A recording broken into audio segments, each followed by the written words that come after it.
इसमें बोला गया है find A if matrix of order 3 by 1, देख सकते हैं ये मैट्रिक्स 3 by 1 है, into matrix A equal to matrix 3 by 3 order का है। इसमें स्पष्ट है कि ए का ऑर्डर नहीं पता है, तो हम मान लेते हैं कि ए का ऑर्डर m/n है। अब हम बारी बारी से लिखते हैं order of this matrix 3 by 1, order of A m/n। आपको पता होना चाहिए कि ये दोनों सेम होना चाहिए, ये सेम होना चाहिए। इसे फिर से लिख लेता हूं मैं। इसकी ऑर्डर है 3 by 1 और इसकी ऑर्डर हमने मान लिया m/n, तो ये दोनों सेम होना चाहिए। इस तरह से हम बोल सकते हैं कि m की वैल्यू 1 है, लेकिन order of this into this क्या आएगा, कैसे आएगा, तो ये होगा इसका ऑर्डर 3 × n, लिख दिया आपने 3 × n। अब इस 3 × n को कंपेयर करेंगे इस ऑर्डर से, 3 × n को कंपेयर किया 3 by 3 से, तो n की वैल्यू 3 मिल गया, 3 3 से मैच कर रहा है, n की वैल्यू 3 मिल गया। इस तरह से n की वैल्यू भी पता हो गया। तो ऑर्डर ऑफ ए क्या मिला मुझे, m/n मतलब 1/3, क्योंकि m की वैल्यू यहाँ 1 ले चुके थे। अब सपोज करना है 1/3 ऑर्डर का मैट्रिक्स सपोज करना है, तो a इक्वल टू आपने सपोज कर लिया 1/3 ऑर्डर का मैट्रिक्स, 1 रो 3 कॉलम, 1 रो 3 कॉलम। आपका सिचुएशन ये है जो क्वेश्चन में गिवन है, आपने एक जो सपोज किया है मैट्रिक्स को वो आपने पुट कर दिया, इन दोनों को मल्टीप्लाई कर दिया, प्रत्येक रो को प्रत्येक कॉलम से करते हैं, तो 4 को x/z से किया, 1 को x/z से किया, 3 को x/z से किया, और इस मैट्रिक्स के साथ कंपेयर किया। कंपेयर कर सकते हैं, देखिए इसको से इसको कंपेयर किया, इससे इसको किया, इससे इसे किया, इस तरह से x/z की वैल्यू निकल गया। So simple.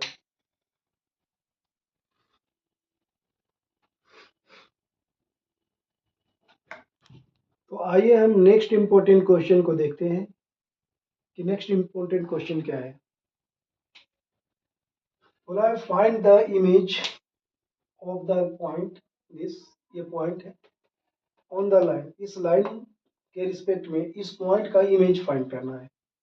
आपने लाइन को ए बी सपोज कर लिया, ए बी लाइन है ना, पी पॉइंट है जिसकी कोऑर्डिनेट दे रखी है। इमेज के लिए as a plane mirror, A B को प्लेन मिरर मानते हुए हम सेम डिस्टेंस पर, है ना,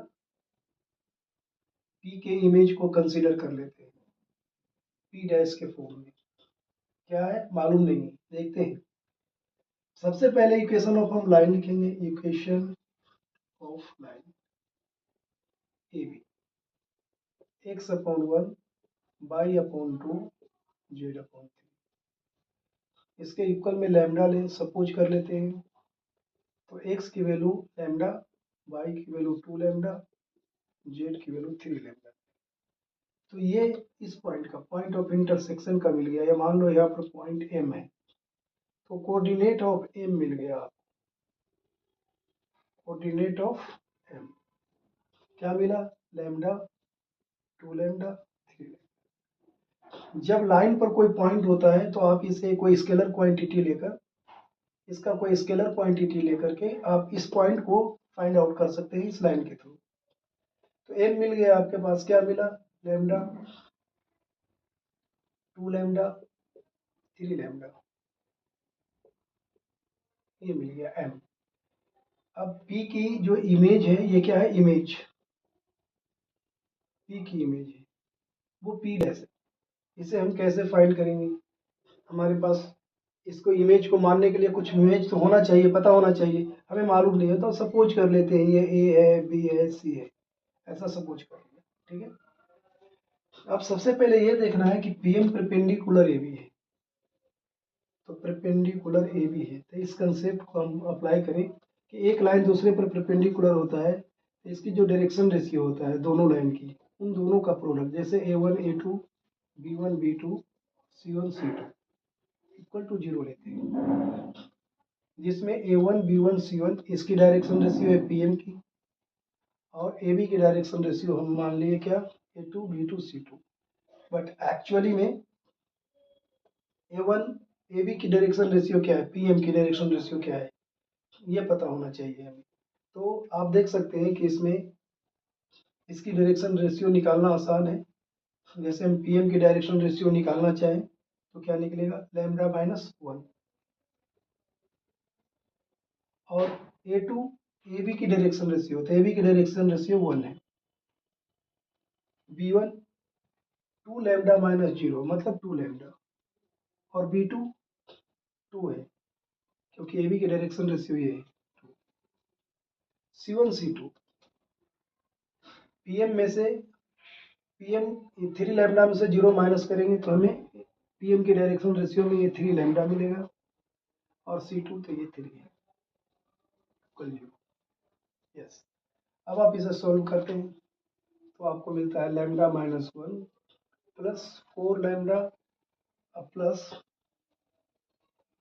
9 लैम्डा इक्वल टू 0। इस सब को ऐड करते हैं, 9 plus 4 13 plus 1 14, 14 lambda minus 1 equal to 0, 14 lambda equal to 1, तो लैम्डा की वैल्यू आपको 1/14 मिल गया। लैम्डा की वैल्यू आपको 1/14। अब जैसे ही लैम्डा की वैल्यू मिला तो आप एम की वैल्यू निकाल सकते हैं। क्या है एम की वैल्यू, लैम्डा यानी 1/14, फिर 2 लैम्डा 2/14, फिर 3 लैम्डा 3/14। एम के कोऑर्डिनेट मिल गया, बट पी का इमेज पी डैश है जो सेम डिस्टेंस पर है, क्योंकि ए बी प्लेन मिरर का के रूप में काम कर रहा है, राइट। तो एम क्या है, M is the mid point of P, P dash.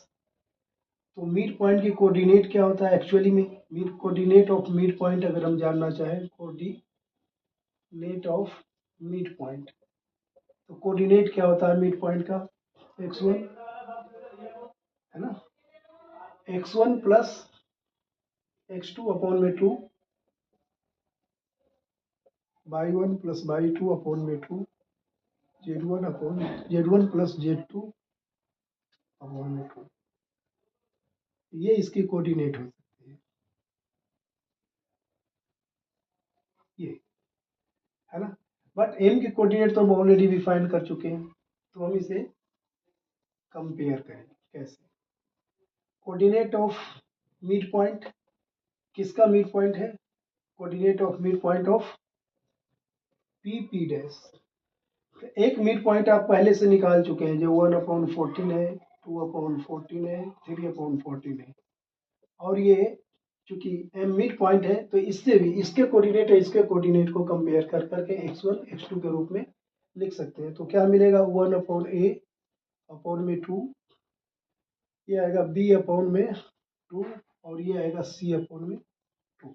क्यों, ये x1 है ये x2 है, ये y1 है ये y2 है, ये z1 है ये z2 है, इन दोनों का सम करके ये।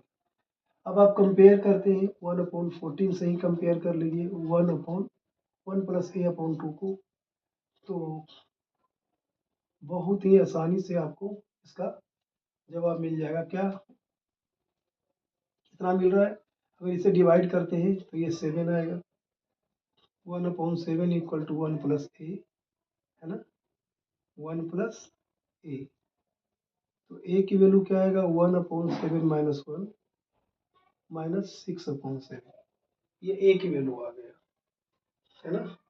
उसी तरह हम बी की वैल्यू नहीं फाइंड कर सकते हैं, बी की वैल्यू कितना आएगा, यहाँ निकाल लेते हैं कंपेयर करके,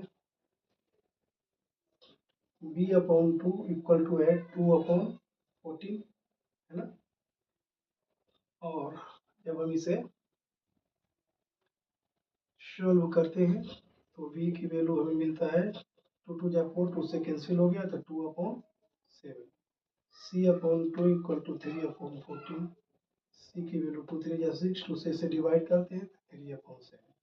तो इस तरह से p डैश हमें मिल गया, क्योंकि p dash A B C था, तो p डैश क्या मिला हमें, -6/7, 2/7, 3/7। यही आपका इमेज यही है, पर लिख देता हूँ, यही आपका इमेज है।